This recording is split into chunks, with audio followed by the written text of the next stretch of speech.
Hi guys, welcome to LoveCast, the BL podcast reviews. I'm your host Alexa, and with me as always are my fellow hosts Kayla and Pixie. We are back with another review, and this month we are in the realm of GMMTV once again because we are going to be reviewing their recent idol drama, ThamePo. So going into the series synopsis, when Poe is tasked with documenting boy group Mars's final concert before their disbandment, he inadvertently becomes the closest confidant of leader Tem. Despite his wishes, Tem's about to make his debut in South Korea, leaving the rest of the group, Dylan, June, Neno, and Pepper behind, rife with misunderstanding. So this was a 13 episode show, which is a little bit out of the ordinary for GMMTV, but each episode was about 40 to 45 minutes. And as of right now, it's still available on the GMMTV YouTube channel. I know they've been moving a lot of their shows to like other streaming platforms after they finish on YouTube. So by the time you watch this, it might not be there anymore. But as of right now, it's still on YouTube for free. So right off the bat,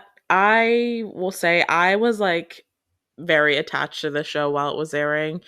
I feel like I definitely have gripes with it towards the end, especially, but Tem and Poe as characters were characters that became very dear to me very early on in the series, and that continued all the way through. Like my issues that I had were more in other elements of the show, but it's definitely one that like really captured my heart. And for this being like the first main project for both William and Est under GMMTV, like I was very, very pleasantly surprised by what they delivered through the show. And I also like really enjoyed Lycan as part of the show as well. So it was definitely one I was very attached to throughout the whole process, despite having some issues with it here and there.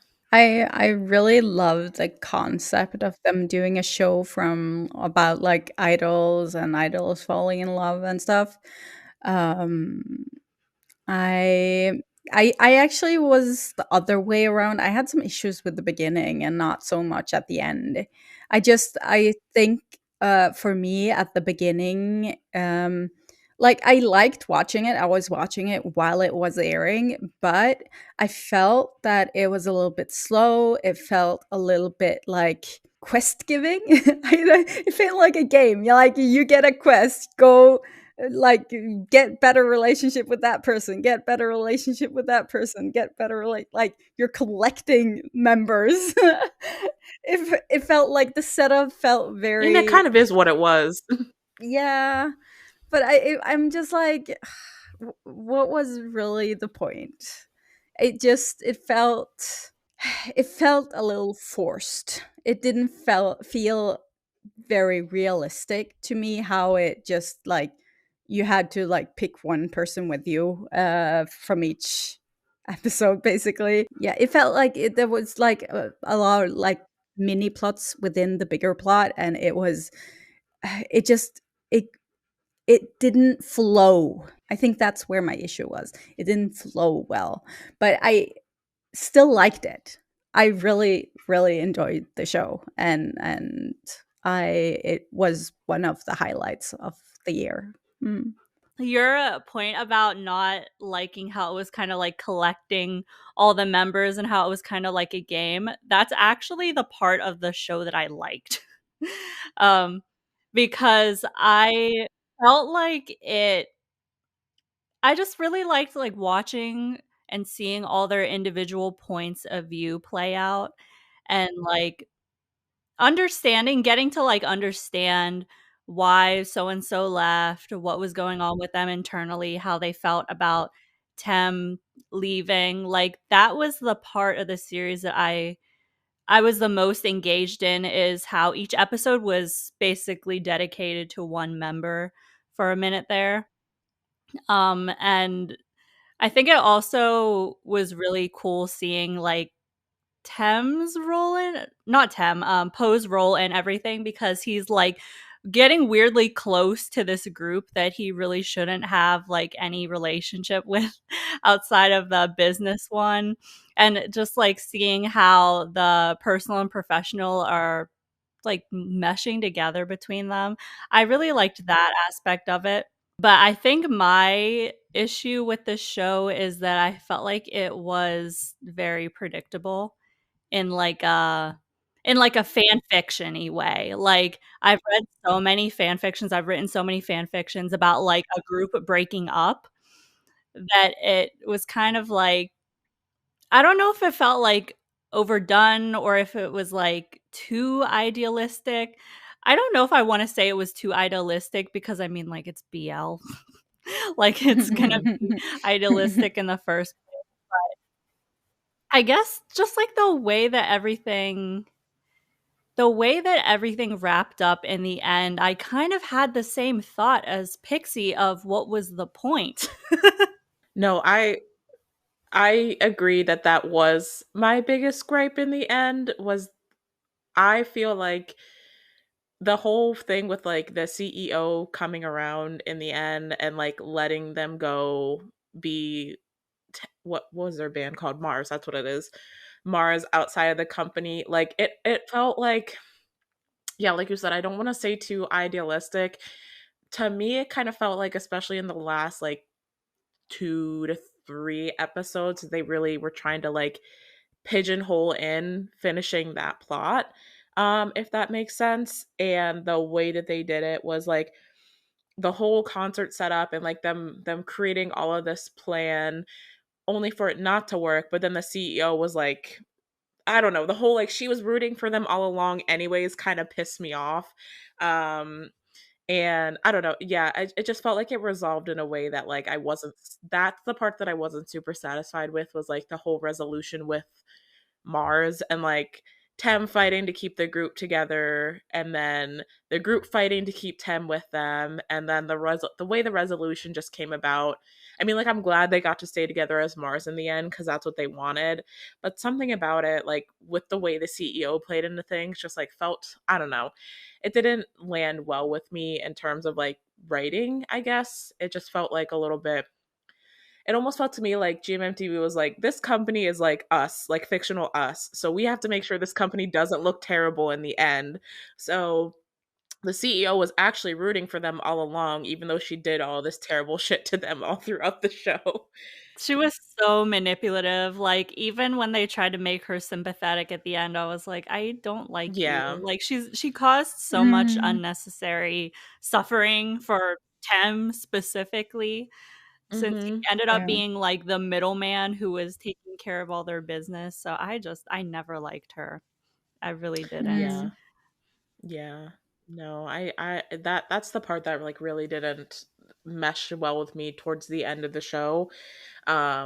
Cuz like yeah, I really did like watching like I feel like the show it was a romance but it was also very much like friendship was like I would Yeah. say in the group's dynamic was almost equal to the romance. So like I liked watching the group come back together and I liked watching them plan like how they were going to keep Mars together and then in the end like plan how they were going to keep tame with Mars and all this stuff.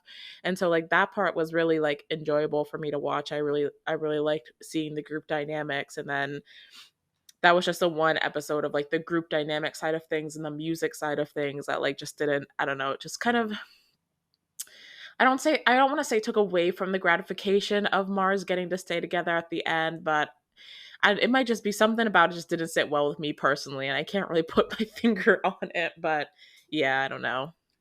I also think that it kind of wasn't that hard for him to get them back together. Like, I felt like it didn't take that much convincing to get everyone together again. Yeah, cause like yeah, the whole they really did want to be together, and they were all just playing like this. Tame was making sacrifices for Mars, while Mars was making sacrifices for the sake of Tame because they thought things would be better for him in Korea because they knew he was making so many sacrifices for them as a group, like paying off all of their debts and stuff like that. So like they really were in the cycle of just like miscommunication basically and misunderstanding what each person wanted.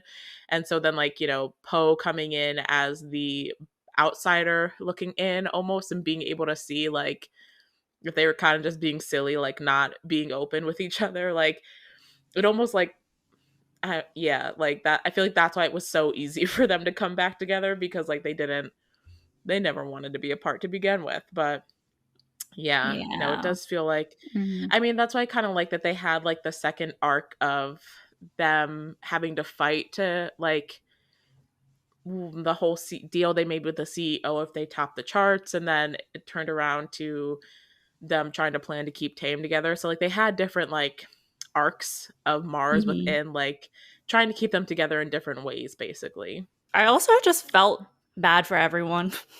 Like, Yeah. I think what this show did the best was making pretty much everyone a very sympathetic character. Like, Mm-hmm. right Mm-hmm. away, you feel Mhm. so bad for Poe because of his whole thing where his ex, like, basically used him with the stuff with the startup or whatever, and then abandoned him Mhm. and kind of stole his ideas without crediting him. And Mm-hmm. then the same thing kind of starts to happen with Tem and the group, because as they're getting together and being close again, he kind of feels alienated. So Mm-hmm. there are a lot of like moments where you could just see he's like very lonely, and I Mm-hmm. felt for him so bad. Also, he just wanted a job. He just Yeah. wanted to do his job, and everyone was bothering him. I was like, leave him alone. Mhm. Yeah. Side No, I think note. them. Side note. Mm-hmm. Why is Pepper in every GMM TV show right now? Is he in multiple? Oh, Yeah. Mm. Pepper. Oh, Pepper. Yeah. It's funny because I'm pretty sure Pepper Not has to since like left him, but GMMTV. yeah. So, yeah, I was thinking of the character that is named Pepper, and I was like, Oh. but yeah, Pepper. He was in a lot that was airing simultaneously. But yeah, I think like I'm pretty sure he's not with GMMTV anymore, so I don't think we'll be seeing him in much else in the future. He is kind of one of those I mean even like a Drake or a Sammy who kind of like is a supporting character in everything. He is, I feel like, is one of those was one of those people in the BLGL universe, but couldn't stand his character. And No. yeah, when he tried to come back for Mm-mm. forgiveness in the end, that okay, I there were times that, and it's not his character, so like I understand that it's not his character, but when Ern came back and Poe was like so nice in the way he rejected him, I was like, someone please yell at that man, like someone please Yeah. do some, like he was too nice. And like in the end he still did like put him in his place a little bit, but I was like, he was ready to forgive him and do all this shit, and I was like, we need Tim here to let his jealousy go crazy a little bit and like put this Right. man in his place. Right. I shouldn't have been shocked, but I was so shocked when he just Yeah. handed him like a fucking bag of merch. It was like, here you go. Yeah. Like, what? He wasn't even, I feel like, trying to hide that he didn't give a shit, that he wasn't being Mm-mm. sincere. Mm-mm. Yeah, don't like Mm-mm. that man. Yeah. Do not fuck with him. But everything else was all of the other characters, I really enjoyed them. Like I really enjoyed all the characters they gave the Lycan members. And I felt like, for them being idols, which honestly a lot of people who act in BL are like idols or coming from other aspects. So like I shouldn't be surprised that their acting was pretty enjoyable all around. Like I thought Tui as Pepper like really stood out to me. Like I thought Mm-hmm. he was really good, Same. especially when his storyline with Gam and the idols dating came up. Like there was some really good acting from him there. Um but I really enjoyed Lycan. I really enjoyed I never know how to pronounce her name. Sizzy? I'm not quite sure how you say Oh, her name. yeah, me As the too. best friend, even though she went a little bit off the rails when the whole dating scandal Dude, came out. Like, oh, sis. dude. She was the I mean, stereotype of like the yeah. parasocial fan. Hmm. I guess she turned it around, like she realized the error of her ways, but for a second there I was like, girl. Yeah, it's very, yeah, it's almost like she's a grown woman with a job, but like there are so many grown people with jobs on social media who act like that every day. So it's always interesting when shows are self-aware like that. And sadly, I feel like a lot of the fans who they were talking about with that kind of character like did not get it because people were so like hateful towards her is not the right word, but people were very reactive to her character being like that. And I'm like, baby, they're talking about you. Like, that's supposed to be you that they're emulating with that character. Like, Look maybe in we the need to mirror. step back and do some reflection. I like the supporting cast a lot.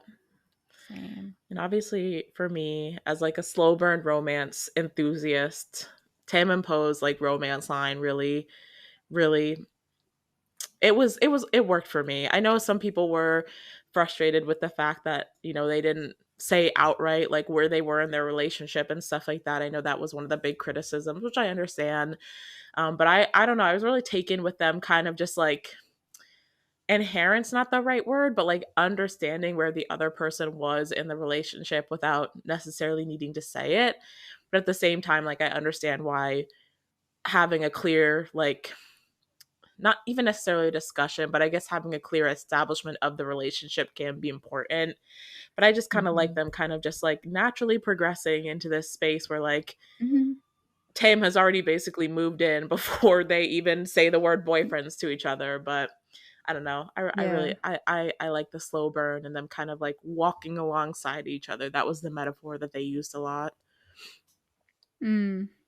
Yeah, I really like the romance between Tame and Poe was one of the things that I really enjoyed, and I don't usually like slow burns, but Hmm. I think it was really natural and just really, really nice to watch, with something that isn't Hmm. too dramatic, kinda. Yeah, I thought that it made sense. Yeah, I didn't mind it that things were slightly ambiguous between them. I just felt like it made sense, especially because of the line of work that Tem is in and like Poe's Hmm. relation to it, where he's like their videographer. There's just like a lot of the stakes are high, and we see that the stakes are Hmm. high with them having any sort of relationship. So I do get them not really, I guess, Hmm. wanting to label anything, but kind of knowing how they feel about each other. Hmm. Hmm. Yeah. And I also think it was kind of worked into Tame's character arc of him like not he was making an effort the whole time. Like I think that was something I disagreed with largely, is that like the June, I guess, tried to imply that Tem was never making an effort because he could only see so much. But I think Tem, in that way, like in that discussion, realizing that there are some things that maybe he needed to be explicit about, like was part of his character arc. So, like, I don't agree that he wasn't making an effort the whole time. It pissed me off when June said that because I was like, you don't even know what their relationship is, but it's fine because I still love June. Um, but I do think like there are elements of that arc for him that kind of worked into him being more expressive with his wants and needs overall, and things like that. And Poe is just Poe. Like I'm not surprised that he did not explicitly say anything. Like he's so timid and uncertain with a lot of things that like for me him just kind of going with the flow and walking at Tame's pace made the most sense for his character. Yeah. Yeah, agreed. I guess I'm curious. I know like one of the big, I don't know if it was a controversy is not the right word. I think people were very, I'm trying to think of what phrase I'm looking for. I guess there's a lot of mixed opinions maybe about June and his feelings for Poe and where that fell in things. Like a lot of people thought, I guess obviously June claimed that like the whole time he was only doing this to like knock some sense into Tim. Um, but meanwhile, like it was pretty clear that he actually did have feelings for Poe. But I guess there was like mixed opinions on the execution of that whole storyline. If you guys have any thoughts or feelings about that. I missed some context, but it felt to me like June's crush came out of nowhere. Like I Mm, wasn't expecting him to feel any type of way towards Poe. I get like what they were doing with like him and Tim competing basically for mm-hmm, Poe, and him being like, Mm. well, if you mess things up with him or if you fumble the bag basically, then I'm going to like swoop in or whatever. mm-hmm, Like I get that that was to make Tim, I guess, more competitive with more assertive, I guess, with pursuing Poe, but I do think that June actually liked Tem to some degree, but I just don't understand why. Why? Like, Yeah. yeah, I don't understand like how that started. Like what Mm-hmm. spurred that, because in the beginning and as the story progressed, there wasn't really a scene or a moment that stood out to me where I was like, oh, that's when he started to feel some type of way. And I know they did, like, at some point June did have like flashbacks of like moments that he had with Tem, but even then I was like, but what, like, why? What's funny to me in those moments is that like Poe is so clearly aggravated with June and like all of those Right. flashbacks because he just sees June as bothering him. And like it's so funny that June is like, this is a moment that made me fall for him. And that moment to Poe was just like June sticking around to piss him off or tease him more. So yeah, I agree that like I don't really, there was nothing much about their dynamic that to me would have implied that like there was no real reason for June to like him because they didn't really interact that much in any type of serious manner or friendly manner. But I guess I don't know. But yeah, he obviously did like him, but I agree that it's kind of like unsure on the why. Yeah. But yeah, Mm-hmm. no, I don't know. I like June. I thought he definitely like had a purpose in the narrative for, and especially in terms of Tame. But yeah, I think the whole like he was never a rival in my opinion because there was Yeah. never any even inkling of reciprocal feelings. Poe barely liked the man until like three quarters of the way through the show. So I feel like I can't really say he was a love rival. Because he did not come off that way to me, but like he clearly felt like he was a rival in his own mind and that he had a chance there. So I don't know. Anything else people want to touch on? Let me look Anything in else my that stuck notes. out? I mean, all the music is so good, Mm. obviously, because it's Yeah, centered around an the idol music. group. All the music is so good. Production quality, perfect. I love that. Something they did that I liked was how whenever they like showed performances, they were filmed like they were almost like live broadcasts of the performance. Mm-hmm. That was really cool. I liked Mm-hmm. all the like idol side of stuff where it was showing them just like being a group and performing and stuff. No, 100%. Yeah, I think the music production was great. I think the production as a whole was pretty strong. I know there was like the tone shifted a little bit from the pilot trailer, which I think some people like didn't love as much, but I think that they still kept a lot of like that original like almost softness to the whole story, like this kind of the story feels very soft, very quiet in a lot of ways, especially in terms of the romance, and I think that was like one of the things that I really enjoyed from the original pilot trailer. So although things definitely did shift a little bit tonally to the real production, which they almost always do, I feel like I really enjoyed the tone that the show took on. And it felt like the quietness of the show really tied into the quietness of the characters and their emotions, especially Poe as a character who I would say like we see stuff from both perspectives, but we're often in Poe's perspective. So the overarching like calm and quiet of the show felt like it really fit his nature as a character. So I enjoyed a lot of the production. I can't think of anything that really stood out to me production wise as like being like not good. Like I don't remember any very egregious like bad audio moments, or I'm sure there were times where the mics were muffled and things like that, but nothing that has stuck out to me as like over the whole show as some of the recent GMMTV shows that I've seen. So yeah. I agree on the whole with the sound and everything. It was I didn't notice anything either, and I think like on in general, I think GMM TV shows have been getting better with the audio, which I really appreciate. But I as a whole, I just think like this was something new, something we haven't seen before, especially not from GMTV, who tend to go towards the more safe things. Um, But yeah, and the actors were great. The Lycan were amazing. It was top notch. On that note, do we want to go into our overall ratings for the show? I feel like for me, I feel like, and this is definitely, there's a lot of personal like bias in there, which I think is included in the rating for any show, honestly. But for me, it was a solid 4.5.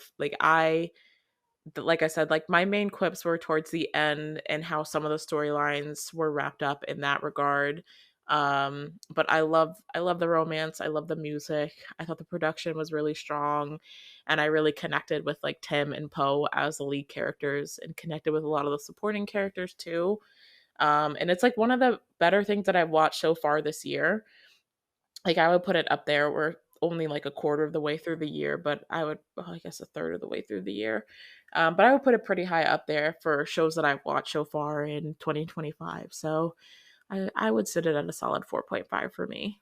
I wrote down 3.5. I think I'm going to stick with that because of literally everything we talked about. Like, I really liked the way that they told the story, like the sequence of events, especially maybe from like episodes like 5 to 6 or something. And the last 2 episodes I was really engaged with because I was like, how are they going to pull off like this whole concert thing? But I don't know if I was crazy about the ending. Again, like it was very idealistic, had me wondering what the point was. And I just always think in like a month from now, like, am I going to be thinking about this show? Is it really going to be something that I discuss in the future with myself? But I don't think so. Like I don't want to say that it's not memorable because like I think that the production was really good. I would honestly say it was like above average production quality, and I love Lycan. Anything that's like entertainment industry drama I really like. But I don't know. I guess the execution of the story I wasn't that crazy about. I wasn't that, I guess, engaged with. So yeah, I'm gonna go with a 3.5. Yeah, I think that I will land on a 4, just because like I wasn't obsessed with it, but I really liked it, and I think back on it and I still think like I liked it. I'm not obsessed. I'm not like trying to rewatch or anything like that. Like, but it was a good watch when I was watching. Okay. Well, that's gonna be all for this month's review. Be sure to let us know what you thought about ThamePo down below in the comments. Give us your ratings out of 5. Let us know what elements you liked and what you didn't like. Let us know what your favorite song from the soundtrack was. I think we all probably have one. But yeah, just let us know what you thought about the show down below. And if you like the reviews, there's always that friendly reminder that our patrons get access to these a month before they go up to the general public. And they also get to vote on which shows we do review. So if you like listening to our reviews, you can kind of get them in a more timely manner if you're over on our Patreon. And it's just a good way to support the podcast if that's something you're interested in. But that is all for this month's LoveCast review. And we will see you again next month. Bye-bye. Bye. Bye.